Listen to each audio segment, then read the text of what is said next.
Além dos itens normais que integram a cesta mensal da população, tem os produtos que entram na cesta por causa da ceia de Natal. E aí, o corre-corre é inevitável. Vale a pena apostar na parceria mesmo. O que é o caso de Dona Maria e o maridão, o José Hilário. Quem é que vem fazer a compra? Nós dois. Quem é que pesquisa mais preço? Agora é eu. E quem paga a conta? É ele. Cada compra aumenta 100 a mais. Neste período do ano, o PROCON dá uma ajuda significante ao realizar pesquisa de preços. E ficou constatada considerável variação de preços.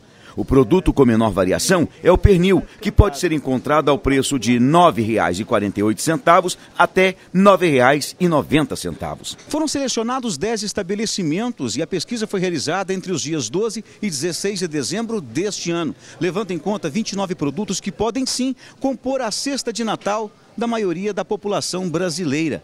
Dentre os preços que mais apresentaram variação está a nectarina.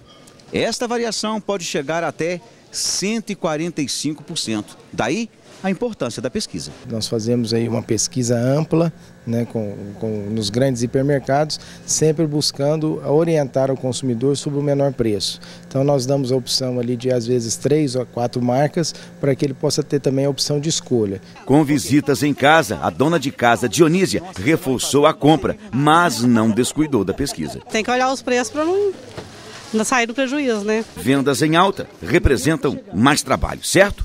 Pode então ser traduzido por mais dinheiro no bolso. É muito bom o movimento. É bom também porque assim, as horas passam rápido, né?